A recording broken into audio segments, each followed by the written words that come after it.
इस बार तो 2 पे 2 लड़ाई है और निश्चित रूप से बांदा की जनता 20,000 का अंतर तय करने वाली है। तो उसके बाद मुझको पावर सीज कराने का काम किया गया था। उसके बाद कमिश्नर साहब को मैंने लिखित शिकायत की। आदरणीय अखिलेश जी थे, वो कभी विपक्ष के लोगों को ऐसा थोड़ी कहते कि FIR लिख दो, जेल भेज दो।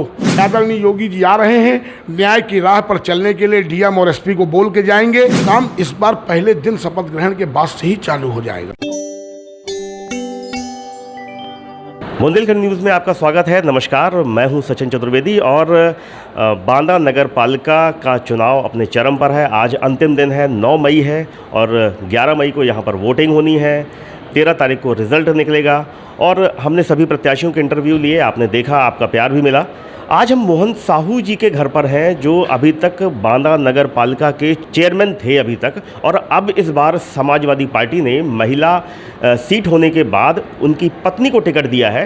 तो गीता मोहन साहू उनका नाम है। गीता मोहन साहू जी चुनाव प्रचार कर रही हैं, उनके पति भी साथ में चुनाव प्रचार कर रहे हैं, जनता से वोट मांग रहे हैं, अपने पुराने पिछले 5 सालों का किया धरा उनके सामने रख रहे हैं और उसके आधार पर वोट मांग रहे हैं। तो आइए हम उनके पति मोहन साहू जी से बात करते हैं कि कैसा चुनाव चल रहा है, कैसे लड़ रहे हैं वो, क्या जनता का समर्थन मिल रहा है और जीत की कितनी संभावनाएं हैं उनके साथ में। साहू जी, आपका स्वागत है बुंदेलखंड न्यूज़ में।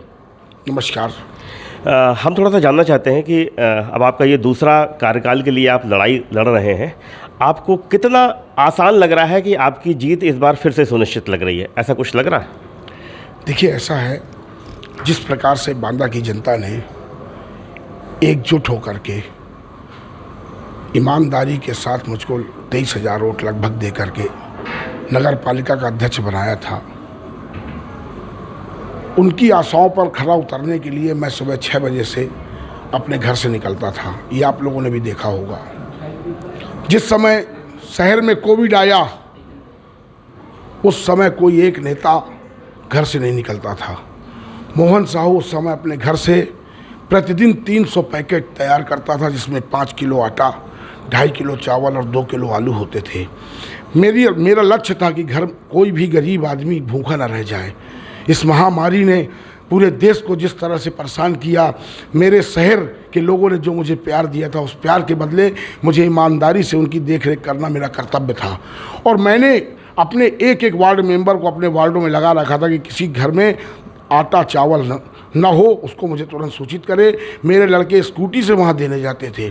इसके अलावा मोहन साहू स्वयं सैनिटाइजर का ट्रैक्टर लेकर के और 5 लड़के पिट्ठू बना करके मशीन पीछे पीठ में रखवा करके और एक घर सैनिटाइज करने का काम करता था, ताकि मेरे शहर में जान हानि कम से कम हो। मगर उसके बावजूद वो महामारी मेरे शहर के बहुत से लोगों को, मेरे चाहने वालों को ले गई। इसलिए मेरा कर्तव्य बनता है कि मैं दोबारा जो आया हूँ जनता के बीच में, मेरा कर्तव्य बनता है कि मैं अपनी और ताकत के साथ और ईमानदारी के साथ जनता की सेवा करने के लिए प्रयासरत रहूँ। लेकिन क्या लगता है कि इस बार आपकी जीत आसान है या थोड़ी सी मुश्किल भरी राह है? देखिए, जहाँ तक जनता का आशीर्वाद और सम्मान की बात है, बहुत सम्मान जनता दे रही है। और मुझको तो, मैं जब सत्ता वाले लोगों ने, जो पिछड़ों, दलितों, व्यापारियों के विरोधी हैं, जो ऐसे लोगों से नफरत करते हैं, जो नीचे से उठ करके अपने स्तर तक आ गए हैं, उनके बरोबरी में खड़े हो गए हैं, उन लोगों ने साजिशन जिस प्रकार से मेरी पावर सीज कराई, जिस प्रकार से मुझे बर्खास्त कराया, और आपको मालूम है कि माननीय उच्च न्यायालय ने मुझको न्याय दिया। बर्खास्तगी के बाद 14 दिसंबर को जब मुझे आदेश मिला बहाली का, तो मैं नगर पालिका चार्ज लेने गया। शहर के लोगों का उस समय प्यार देखते आप लोग अपने घर से, दुकानों से पीछे चल दिए और 400-500 लोग थे। मगर प्रशासन के लोगों ने 16 तारीख को प्रकाशन कराया पेपर में और 14 तारीख को मेरे खिलाफ 188 की धारा का मुकदमा फर्जी दर्ज कर दिया। उसमें 200 इस शहर के वे लोग जो किसी को प्यार करते हैं, उनका क्या दोष था, उनके खिलाफ भी FIR करने का काम किया। तो निश्चित रूप से इस बार जो प्यार और सम्मान मिल रहा है, कम से कम बांदा की जनता 20,000 के मतों के अंतर से इस बार जीत देगी। उनको मालूम है कि ये लोग किसी भी हद तक बेईमानी पे जा सकते हैं। आदरणीय महेंद्र बहादुर सिंह ने जिस प्रकार से बांदा की जनता को न्याय दिया था, मुझे आदरणीय DM साहिबा जो आई हैं, वो भी बहुत ईमानदार हैं। उनके ऊपर 100% विश्वास है, वो न्याय की राह पर चलेंगी। बहुत लोग उड़ा रहे हैं कि DM ये करेंगी, वो करेंगी, कुछ नहीं। आज प्रशासनिक अधिकारी ईमानदार होता है, प्रशासनिक अधिकारी ईमानदारी से काम करता है। आपने जैसे कहा लोगों ने आपको प्यार दिया, लेकिन लोगों को जो आपसे अपेक्षाएं थी, क्या आपको लगता है कि आप उनकी उम्मीदों पर खरे उतरे हैं? निश्चित रूप से खरे उतरा हूँ। मेरे आने के पहले शहर में 1 टाइम झाड़ू लगती थी, मेरे आने के बाद 2 टाइम लगती थी। नाइट स्वीपिंग अलग से कराता था। किसी भी गली में अंधेरा नहीं रह गया था, किसी मंदिर में अंधेरा नहीं रह गया था, किसी मस्जिद में अंधेरा नहीं रह गया था, किसी कब्रिस्तान में अंधेरा नहीं था, किसी मुक्ति धाम में अंधेरा नहीं था। आप मुक्ति धामों की स्थिति जाके देखिए। मैंने जो लेकिन उसके लिए तो एक समिति बनी हुई है जो मुक्ति धाम की व्यवस्था देखती है, उसके वहाँ का रखरखाव देखती है। ना मुक्ति धाम का रखरखाव कोई समिति देखती है और ना पैसा खर्च करती है। नगर पालिका के कर्मचारी वहाँ रखरखाव करते हैं और नगर पालिका के पैसे से वहाँ विकास कार्य होते हैं। लेकिन आपके ऊपर तमाम आरोप भी लगते रहे कि वो 30 वादे आपने अपने पिछले घोषणा पत्र में किए थे, उनमें से एक आध को अगर छोड़ दी जाए तो कि रोड की सफाई, नाली की व्यवस्था, उनको छोड़ दी जाए तो उसमें भी लोग मानते हैं कि आपने कुछ काम किया है। बाकी 29 वादे का क्या हुआ? इस वादों में विकास कार्य आपको देखना हो तो जो रोड गड्ढा युक्त थी, आज पूरी डामरों की रोड जब मैंने टेंडर करवाया था उसके बाद मुझको पावर सीज कराने का काम किया गया था। उसके बाद कमिश्नर साहब को मैंने लिखित शिकायत की। उसमें कितनी फर्जी तरीके से 10% एडवांस लेकर के और घटिया स्तर की रोड बनाई गई थी। दोबारा उसमें टॉप कोट करा करके और नगर पालिका की तरफ से पूरे विकास कार्य कराए गए। लेकिन 178 सीसी रोडें इस शहर में बनी हुई हैं। वो चल के आप देखिए कैसी बनाई गई हैं। हाँ, एक आधी रोड मुझको तकलीफ है, एक आधी रोड नगर पालिका के ठेकेदारों ने गलत बनाई है। जिस समय मैं बर्खास्त हुआ उस समय की रोडों को मैंने निरीक्षण किया है, वो रोडें खराब हैं, उस पर कार्रवाई भी करने का काम करूंगा आगे चल। लेकिन जैसे अगर बात करते हैं खाली रोड को अगर छोड़ दिया जाए, मैंने आपसे कहा कि लोग मानते हैं, आपके विरोधी भी मानते हैं कि आपने कुछ रोड का निर्माण कराया, लेकिन जैसे आपने बारात घर कहा, आपने ऑडिटोरियम कहा, आपने पुस्तकालय कहा, आपने तालाबों का सुंदरीकरण कहा, आपने वृक्षारोपण कहा, आपने ऐसे अन्य और वादे किए थे, वो कहाँ तक पहुँचे? और वो शायद मेरे ख्याल से पूरे नहीं हुए। मैंने वृक्षारोपण का कार्य किया है। नगर पालिका हर साल वृक्षारोपण का शहर में काम करती है और अभी भी आप देख सकते हैं विकास प्राधिकरण का नाम है, मगर राणा प्रताप चौराहे में नगर पालिका के कर्मचारी दोनों टाइप सिंचाई कर रहे हैं, वहाँ वृक्षों को बढ़ाने का काम कर रहे हैं। मुक्ति धामों में चले जाइए, वहाँ पर जितने भी पेड़ खड़े हुए हैं नए, सब मेरे कार्यकाल के कराए गए पेड़ हैं। उसके अलावा पुस्तकालय की आप बात कहेंगे तो हमको ज़मीन नहीं मिली शहर के अंदर। छाबी तालाबों की बात करें, छाबी तालाब की 13.5 करोड़ की DPR बनी शासन में रखी हुई है। मैंने उसको पास भी करा लिया था। कैबिनेट की बैठक में वो पास नहीं हो पाई क्योंकि सत्ता के जो लोग यहाँ बांदा में प्रतिनिधित्व कर रहे हैं जनता का, उन लोगों ने अड़ंगा करने का काम किया है। उस बार चूँकि अनुभव की कमी थी, इस बार 5 साल के जो अनुभव आ चुके हैं, उन अनुभवों के आधार पर बड़ी ही विश्वसनीयता के साथ काम किया जाएगा। नहीं, आप कह रहे हैं कि जनता ने आपको चुन करके भेजा था विकास करने के लिए। आपके ऊपर आरोप प्रत्यारोप के दौर चलते रहे, आप भी लड़ते रहे, वो भी लड़ते रहे, अब नाम नहीं लूँगा मैं, लेकिन क्या आपको नहीं लगता कि आपको लड़ने के बजाय अपने काम पर फोकस करना चाहिए? नहीं, मैं लड़ा नहीं, मैं तो अपना बचाव किया। मैं कहाँ लड़ा? मेरे खिलाफ जिस प्रकार से साजिश रचते थे सत्ता के लोग, मैं तो अपना बचाव करता था, मैं लड़ता कहाँ था। हाँ, ये कहता था हर बार उनसे कि आप कितने भी मेरे ऊपर अत्याचार कर लो, मैं झुकने वाला नहीं हूँ, मैं डरने वाला नहीं हूँ, मैं आपसे ईमानदारी की लड़ाई लड़ता रहूँगा। ये लड़ाई, अपने बचाव की लड़ाई लड़ने का अधिकार सबको है।